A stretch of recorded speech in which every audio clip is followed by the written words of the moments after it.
প্রিয় শিক্ষার্থী, আশা করি তোমরা ভালো আছো। আমি আইরিন আক্তার, প্রভাষক সমাজবিজ্ঞান, পাখেরহাট সরকারি কলেজ। আজকে আমি তোমাদের সংস্কৃতি ও সভ্যতা গোষ্ঠী প্রতিষ্ঠান সম্পর্কে আলোচনা করব। প্রথমে আমরা জানব কি সংস্কৃতি ও সভ্যতা কি। সংস্কৃতি বলতে আমরা কি বুঝাবো? সংস্কৃতির ইংরেজি প্রতিশব্দ হলো কি কালচার। বাংলায় একে কি বলা হয়? কৃষ্টি বলা হয়। কৃষ্টি শব্দের অর্থ হচ্ছে কর্ষণ বা চাষ। ইংরেজি সাহিত্যে সর্বপ্রথম ফ্রান্সিস বেকন 19 শতকে কালচার শব্দটি ব্যবহার করেন। এটি ক্ষুদ্রতর বৃহৎ দুই অর্থে ব্যবহার করা হয়। ক্ষুদ্রতর অর্থে সংস্কৃতি বলতে আমরা বুঝি মার্জিত রুচি বা অভ্যাসজনিত উৎকর্ষ।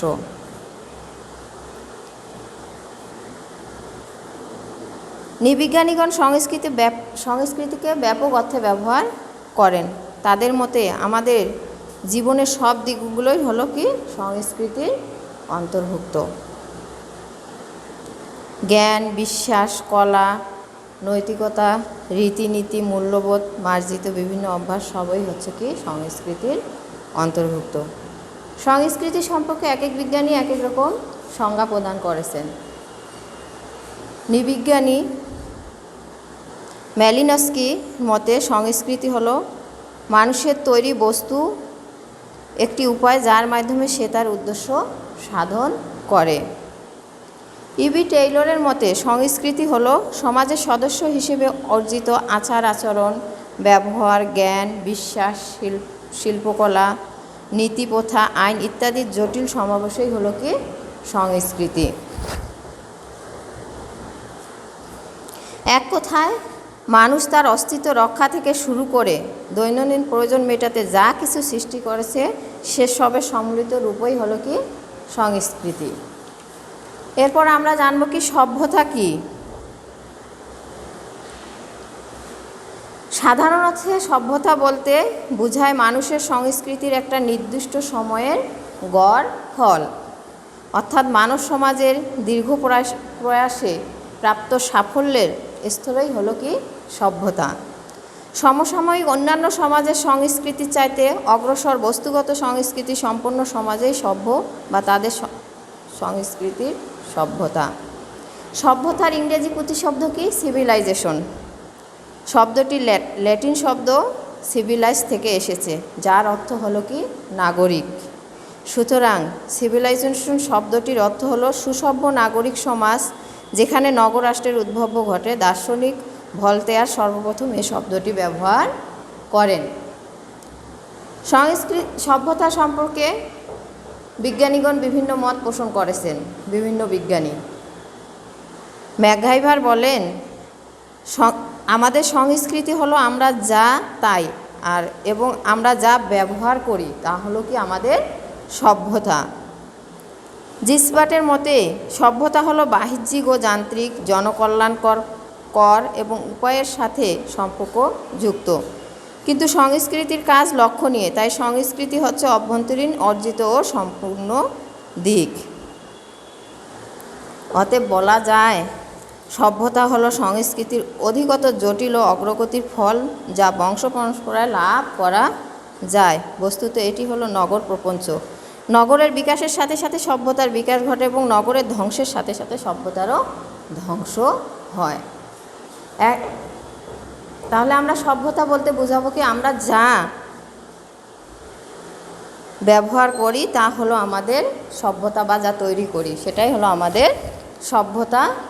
এরপর আমরা জানব কি সংস্কৃতির কিছু ধরন আছে, সেগুলো কি কি? সংস্কৃতি হলো পারস্পরিক ক্রিয়া প্রতিক্রিয়া প্রকাশের ধরন ও জীবনধারণ কৌশলসমূহের সমষ্টি। মানুষের সাথে মানুষের পারস্পরিক সম্পর্ক এবং গোষ্ঠীবদ্ধ জীবনযাপনের মধ্য দিয়ে সংস্কৃতি কী হয়? বিকশিত হয়। সমাজ ব্যবস্থায় বিদ্যমান এ সংস্কৃতিকে প্রখ্যাত সমাজবিজ্ঞানী উইলিয়াম এফ অকমান তার সোশ্যাল চেঞ্জ গ্রন্থে দুটি ভাগে ভাগ করেছেন, যথা সংস্কৃতি কি বস্তুগত সংস্কৃতি আর একটা কি হচ্ছে অবস্তুগত সংস্কৃতি। বস্তুগত সংস্কৃতি বলতে আমরা কাকে বোঝাবো?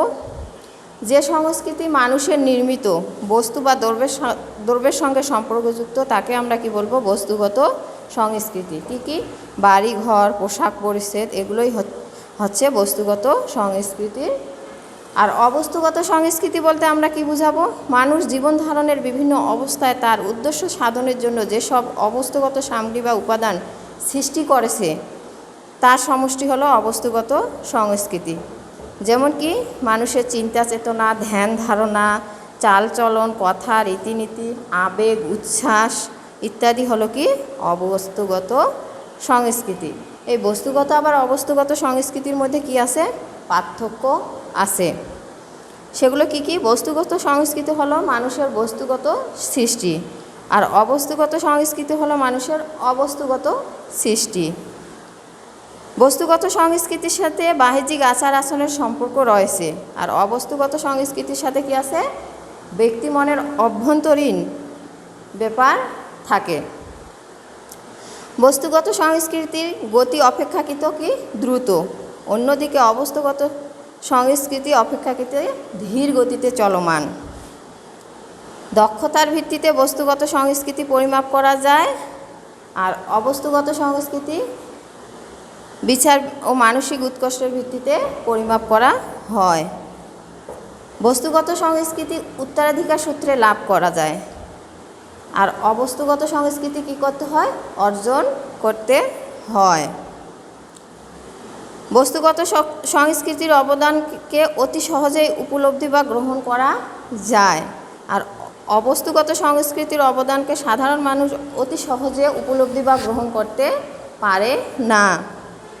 বস্তুগত সংস্কৃতি কি হয়? সহজে ধ্বংসপ্রাপ্ত হয়, কিন্তু অবস্তুগত সংস্কৃতি সহজে ধ্বংসপ্রাপ্ত হয় না। বস্তুগত সংস্কৃতি ও অবস্তুগত সংস্কৃতির মধ্যে উপরোক্ত পার্থক্য থাকা সত্ত্বেও উভয়ের মধ্যে রয়েছে সম্পর্ক। সার্বিক বিবেচনায় বস্তুগত অবস্তুগত একে অপরের কি হচ্ছে? পরিপূরক। এগুলোই হচ্ছে কি বস্তুগত সংস্কৃতির বৈশিষ্ট্য। এরপর আমি আলোচনায় আসবো কি গোষ্ঠী বা দল কি। গোষ্ঠী বা দলে কি শ্রেণীবিন্যাস। গোষ্ঠী বলতে আমরা কি বুঝাবো? সমাজবিজ্ঞানের অন্যতম মৌলিক প্রত্যয় হলো কি গোষ্ঠী বা দল। সাধারণভাবে গোষ্ঠী বা দল দুই বা ততোধিক ব্যক্তির সমষ্টিকে বোঝায় যাদের মধ্যে পারস্পরিক ভাবের আদান প্রদান, আবেগ ও সংবেদনশীলতা রয়েছে। বিজ্ঞানীরা বিভিন্নভাবে একে সংজ্ঞায়িত করেছেন। বিভিন্ন বিজ্ঞানী ম্যাকগাইভার ও পেজো গোষ্ঠীর সংজ্ঞা দিতে গিয়ে বলেন, গোষ্ঠী বলতে আমরা বুঝি একটি মানুষের সমষ্টি যাদের পরস্পরের মধ্যে একটি সামাজিক সম্পর্ক বিদ্যমান রয়েছে। অন্যদিকে সমাজবিজ্ঞানের শরীফের মতে কি গোষ্ঠী হলো একটি নির্দিষ্ট মর্যাদা ও ভূমিকা সম্পন্ন এমন কিছু লোকের সমষ্টি যাদের আচরণ ও বিশ্বাসকে নিয়ন্ত্রিত করার মতো সাধারণ মূল্যবোধ ও রীতিনীতি রয়েছে। অধ্যাপক জিসবার্টের মতে গোষ্ঠী বলতে কি বোঝায়? সামাজিক গোষ্ঠী হলো সেই ধরনের ব্যক্তির সমষ্টি যার স্বীকৃত একটি কাঠামোর মধ্যে একে অপরের ওপর ক্রিয়াশীল থাকে। অতএব বলা যায় সামাজিক দল হচ্ছে পারস্পরিক চেতনা সমৃদ্ধ এবং একই উদ্দেশ্য নিয়ে দুই বা ততোধিক ব্যক্তিবর্গের সমষ্টিকেই আমরা কি বলবো? গোষ্ঠী বা সামাজিক দল বা দল। এরপর আমি কি আলোচনা করব? গোষ্ঠী শ্রেণী বিভাগ। সামাজিক গোষ্ঠীকে বিভিন্ন ভাগে শ্রেণী বিভাগ করা যায়। সেগুলো কি কি? প্রথমত সমাজবিজ্ঞানী সামনার তার ফোল্কওয়েজ নামক গ্রন্থে মানব সমাজে গোষ্ঠীকে দুটি শ্রেণী বিভাজন করেন, যথা কি অন্তঃগোষ্ঠী আর একটা কি বহিঃগোষ্ঠী। অন্তঃগোষ্ঠী বলতে কি বোঝানো হয়? অন্তঃগোষ্ঠী হচ্ছে সেই গোষ্ঠী যাতে কোনো ব্যক্তি নিজে প্রত্যক্ষভাবে সম্পর্কযুক্ত। এ ধরনের গোষ্ঠীকে আবার আমাদের গোষ্ঠীও বলা হয়। উদাহরণ হিসাবে বলা যায় রহিম জেলে সম্প্রদায়ের লোক। এখানে রহিম প্রত্যক্ষভাবে জেলে সম্প্রদায়ের সাথে সম্পর্কযুক্ত, সুতরাং জেলে সম্প্রদায় রহিমের একটি অন্তঃগোষ্ঠী। তারপর বহিঃগোষ্ঠী বলতে আমরা কাকে বোঝাবো? যে গোষ্ঠীর সঙ্গে কোনো ব্যক্তির সম্পর্কযুক্ত নয় বা তার সদস্য নয় সেটাই ওই ব্যক্তির কাছে বহিঃগোষ্ঠী। এ গোষ্ঠীকে কি বলা হয়? অন্য গোষ্ঠীও বলা হয়। গোষ্ঠীর এই বিভাজনটি একজন বিশেষ ব্যক্তির দৃষ্টিভঙ্গির ওপর নির্ভরশীল, কেননা একজন ব্যক্তির কাছে যেটা অন্তঃগোষ্ঠী অন্য ব্যক্তির কাছে সেটা কি বহিঃগোষ্ঠী বলে মনে হতে পারে। উদাহরণ হিসেবে বলা যায় রহিম জেলে সম্প্রদায়ের লোক। এখানে রহিমের নিকট অন্যান্য সম্প্রদায় যেমন কামার, কুমার, তাঁতি ইত্যাদি সম্প্রদায় হচ্ছে কি বহিঃগোষ্ঠী হিসেবে বিবেচিত। দ্বিতীয়ত, সমাজবিজ্ঞানী কুলি তার সোশ্যাল অর্গানাইজেশন নামক গ্রন্থে গোষ্ঠীকে কি কয় ভাগে ভাগ করেছেন? 2 ভাগে ভাগ করেন। সেটা কি প্রাথমিক বা মুখোমুখি গোষ্ঠী, মাধ্যমিক গোষ্ঠী। প্রাথমিক বা মুখোমুখি গোষ্ঠী কাকে বলবো আমরা? প্রাথমিক গোষ্ঠীর সদস্যরা প্রত্যক্ষভাবে নিবিড় সম্পর্কে কি সম্পর্কযুক্ত। এখানে সদস্যরা মুখোমুখি অবস্থান করে। প্রাথমিক দলের মধ্যে আমরা ভাব বিদ্যমান থাকে, যেমন পরিবারের সদস্যরা সবাই নিজেদের মধ্যে আমরা মনোভাব পোষণ করে। মাধ্যমিক গোষ্ঠী বলতে আমরা কাকে বোঝাবো? প্রাথমিক গোষ্ঠীর গণ্ডি বেশ সীমিত, এর সদস্যদের মধ্যে কি আন্তরিকতারও বেশ প্রবল ও অকৃত্রিম। অনেক ক্ষেত্রে প্রাথমিক গোষ্ঠীর সদস্যরা একই পরিবার ও জ্ঞাতি গোষ্ঠীর সদস্য। পক্ষান্তরে মাধ্যমিক গোষ্ঠীর গণ্ডি বেশ বৃহৎ এবং এর উদ্দেশ্য কর্মক্ষেত্র কি সম্প্রসারিত। এখানে সদস্যরা তুলনামূলকভাবে কম নিবিড় এবং সম্পর্কটা অনেকটা আনুষ্ঠানিক নীতিমালা দ্বারা নিয়ন্ত্রিত। এরা কিছু নীতি ও আদর্শ দ্বারা প্রভাবিত থাকে, যেমন সম্প্রদায়, সংঘ ইত্যাদি। তৃতীয়ত, ম্যাকডোনাল্ড গোষ্ঠীকে কয় ভাগে ভাগ করেছেন? 2 ভাগে ভাগ করেছেন। সময়োচিত গোষ্ঠী, উদ্দেশ্যমূলক গোষ্ঠী। চতুর্থত, সিএ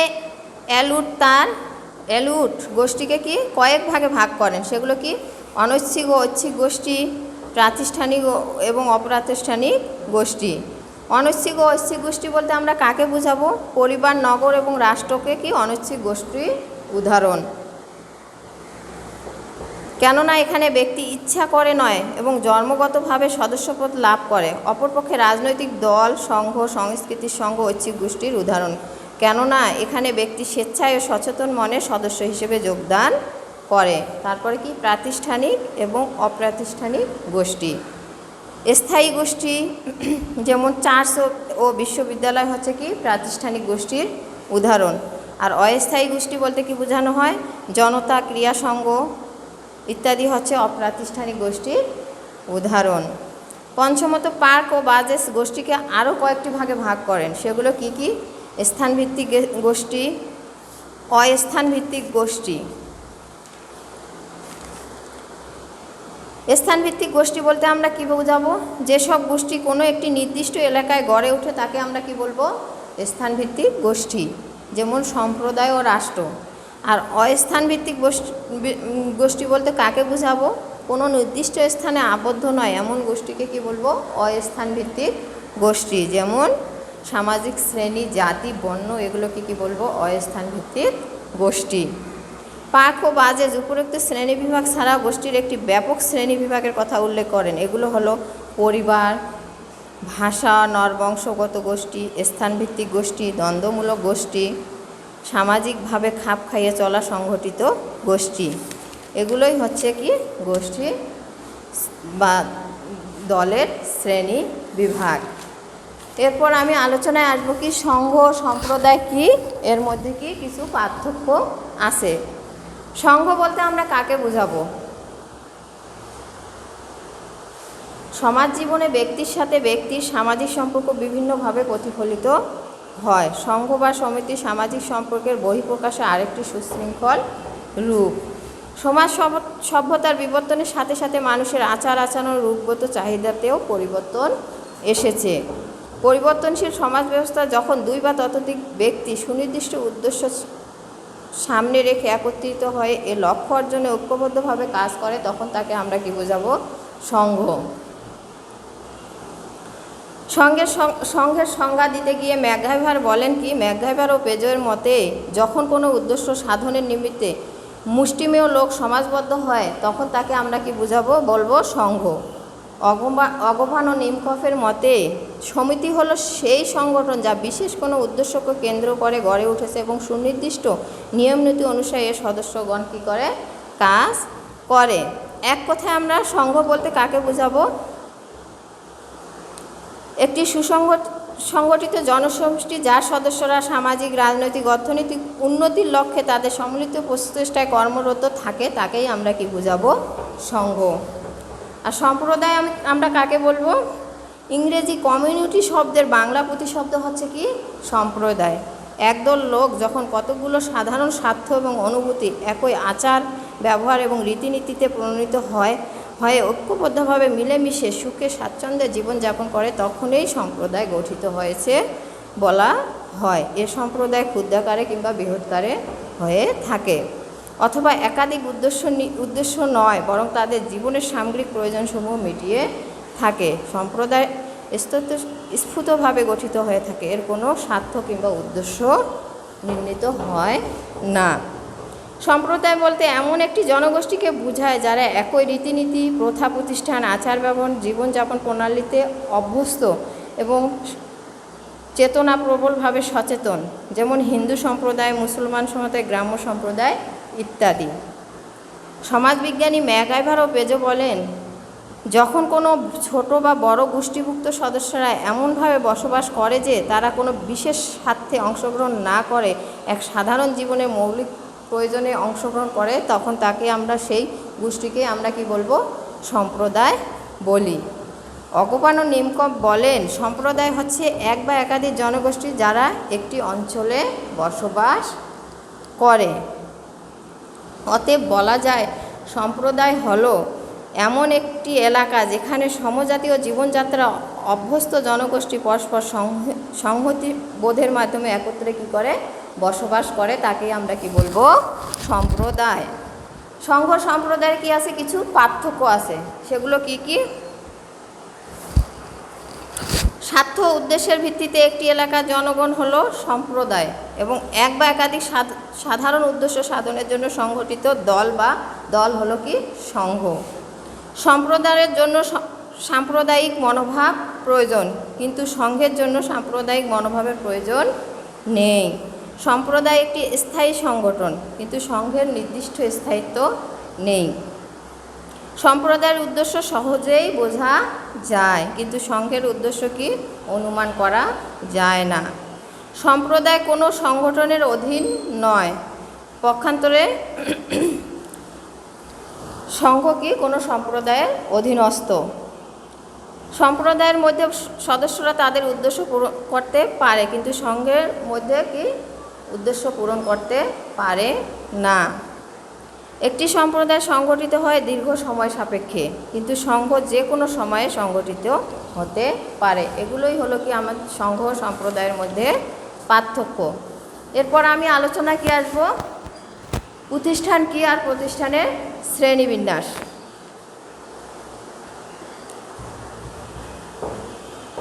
ইংরেজিতে কি? ইনস্টিটিউশন শব্দে কথাটির বাংলা অর্থ হলো কি? প্রতিষ্ঠান। এ ধারণা অনুযায়ী যে কোনো সংঘই হলো কি? প্রতিষ্ঠান। যেমন পরিবার, রাষ্ট্র, এগুলোকে কি বলা হয়? প্রতিষ্ঠান বলা হয়, কারণ এগুলো মানুষের দ্বারা তৈরি সামাজিক একটি সংগঠন। সাধারণভাবে প্রতিষ্ঠান হলো কতগুলো কার্যাবলীর একটি সমন্বিত রূপ, অর্থাৎ প্রতিষ্ঠান বলতে সাধারণত কতগুলো প্রতিষ্ঠিত কার্যাবলীকে বোঝায়, আর এই কার্যাবলী সংঘবদ্ধভাবে নিয়ন্ত্রিত হয়ে থাকে। প্রকৃতপক্ষে প্রতিষ্ঠান বলতে আমরা বুঝি প্রচলিত বিধি, কর্মপদ্ধতি বা সামাজিক ব্যক্তিসমূহের মধ্যে প্রতিষ্ঠিত সম্পর্কের রীতি। প্রতিষ্ঠান হলো কি? প্রতিষ্ঠিত আচরণ। বলা হয় মানব আচরণের প্রতিষ্ঠিত রূপকে কি বলে? প্রতিষ্ঠান।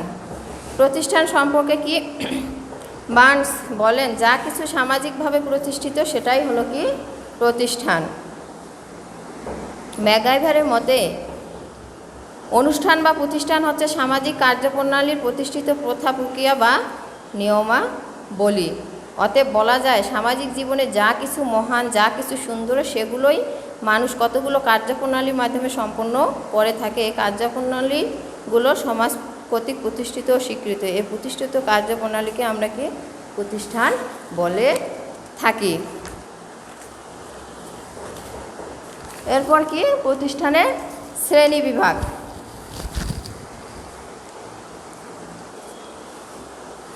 প্রতিষ্ঠান কি কয়েকটি ভাগে ভাগ করা হয়, সেগুলো কি কি? সামাজিক গঠনমূলক প্রতিষ্ঠান, অর্থনৈতিক প্রতিষ্ঠান, ধর্মীয় প্রতিষ্ঠান, রাজনৈতিক প্রতিষ্ঠান, মনস্তাত্ত্বিক প্রতিষ্ঠান, বর্ণ অনুষ্ঠান ও প্রতিষ্ঠান। সামাজিক গঠনমূলক প্রতিষ্ঠান বলতে আমরা কাকে বোঝাবো? আমরা কতগুলো সামাজিক বন্ধন লক্ষ্য করি যেগুলো সমাজবিজ্ঞানীগণ প্রতিষ্ঠান বলেছেন, যেমন বিবাহ, পরিবার, শিক্ষা প্রতিষ্ঠান ও সংস্কৃতির প্রতিষ্ঠান। সামাজিক প্রতিষ্ঠান ও অনুষ্ঠান গঠিত হয়েছে সামাজিক বন্ধনকে সুন্দর ও সুশৃঙ্খলভাবে টিকিয়ে রাখার জন্য। নিচে কতিপয় উদ্দেশ্যমূলক সামাজিক গঠনমূলক প্রতিষ্ঠান কি সেগুলো বলা হলো। সেগুলো কি কি? পরিবার ও বিবাহ, শিক্ষা প্রতিষ্ঠান, সংস্কৃতির প্রতিষ্ঠান, প্রথা ও আচার, লোকাচার। এরপর আমি কি আসবো? অর্থনৈতিক প্রতিষ্ঠান বলতে আমরা কাকে বোঝাবো? যে প্রতিষ্ঠিত ব্যবস্থা সমাজের অর্থনৈতিক কার্যপ্রণালীর সাথে জড়িত রয়েছে তাকে কি বলা হয়? অর্থনৈতিক প্রতিষ্ঠান। তারপর কি? ধর্মীয় প্রতিষ্ঠান আমরা কাকে বলবো? সমাজে অন্যান্য প্রতিষ্ঠানের নয়, ধর্মীয় প্রতিষ্ঠানের মাধ্যমে সামাজিক মানুষ তার কী করে? প্রয়োজন মিটিয়ে থাকে। ধর্ম একটি মাধ্যম যার ফলে সামাজিক মানুষ কতগুলো নীতি ও বিশ্বাসের দ্বারা গোষ্ঠীগত হয়। আদিকাল হতেই সর্বপ্রকার সমাজে কোনো না কোনো ধর্ম বা বিদ্যমান ছিল এবং এখনও আছে। ধর্ম প্রতিষ্ঠান ব্যতীত সমাজবিজ্ঞানীগণ এমন কোনো মানুষ সমাজ চিন্তা করতে পারেননি। বস্তুত পক্ষে ধর্ম বলতে সাধারণ অর্থে যা বোঝায় সমাজবিজ্ঞানীগণ তাতে একমত নন। এজন্য ধর্মের সুষ্ঠু ব্যাখ্যা করা বা সকলের গ্রহণীয় হওয়া বেশ কষ্টসাধ্য। এরপর কি? রাজনৈতিক প্রতিষ্ঠান। রাজনৈতিক প্রতিষ্ঠান বলতে সমাজের প্রাথমিক অবস্থায় সামাজিক দল বা গোষ্ঠী দ্বারা নিয়ন্ত্রিত হয়। কালক্রমে একটি সুসংহত শাসন ব্যবস্থার প্রয়োজনীয়তা দেখা দিলে ধীরে ধীরে কি হয়? আবির্ভাব হয় এবং হয় রাষ্ট্রের। মানুষ যখন সামাজিক জীব হিসেবে বসবাস করতে থাকে তখন কি করে? সভ্যতার আলোকে আলোকিত হতে লাগলো। তখন মানুষ তার অধিকার ও কর্তব্য সম্বন্ধে সজাগ হতে লাগলো এবং রাজনৈতিক প্রতিষ্ঠানের মাধ্যমে সে অধিকার ও কর্তব্য প্রকাশ করতে শুরু করলো এবং তার অধিকার সম্পর্কে সে সচেতন হলো। তারপরে কি আসলো? মনস্তাত্ত্বিক প্রতিষ্ঠান। মানুষের একঘেয়েমি জীবন থেকে প্রশান্তি লাভের জন্য এবং মানসিক তৃপ্তি লাভের জন্য বিশেষ ধরনের আচরণ ও বিশেষ পদ্ধতি অনুযায়ী কতগুলো রীতিনীতি পালন করতে দেখা যায়, যেমন খেলাধুলা, যাত্রা, থিয়েটার, চলচ্চিত্র, বনভোজন ইত্যাদি হলো কি? মনস্তাত্ত্বিক প্রতিষ্ঠান। বর্ণ অনুষ্ঠান ও প্রতিষ্ঠান। যেসব অনুষ্ঠানের মাধ্যমে মানুষের আদিম বর্বরচিত প্রকৃতি প্রকাশ পায় সেগুলোকে কি বলা হয়? বর্বর বা বর্ণ অনুষ্ঠান। অর্থাৎ মানুষের যৌবিক কার্যাবলী ও তার মানসিকতার বিকাশ দৈহিকভাবে প্রকাশ করার জন্য সমাজ যেসব অনুষ্ঠান প্রতিষ্ঠান গড়ে তোলে সেগুলোকে কি বলবো আমরা? বর্ণ অনুষ্ঠান বা প্রতিষ্ঠান। যেমন মুষ্টিযুদ্ধ, কুস্তি, ষাঁড়ে মানুষের লড়াই ইত্যাদি হচ্ছে বর্ণ অনুষ্ঠান বা প্রতিষ্ঠান। এগুলোই হলো কি? প্রতিষ্ঠানের শ্রেণীবিন্যাস। এরপর আমি কি বলবো? প্রথা বলতে কি বোঝানো হয়? প্রথা বলতে বোঝায় সামাজিকভাবে স্বীকৃতি পন্থা রীতিনীতি যা বিভিন্ন সামাজিক কার্যক্রম পালনে অনুষ্ঠিত। সমাজে বসবাস করতে গিয়ে মানুষ বিভিন্ন অচেতন মানে প্রথা নির্ভর হয়ে পড়ে। সামাজিক প্রথা বলতে লোকাচার লোকরীতি উভয়কে বোঝানো হয়। একে আমরা কি বলবো? প্রথা। আজকের মতো আলোচনা আমার এখানে শেষ। তোমরা ভালো থেকো। আল্লাহ হাফেজ।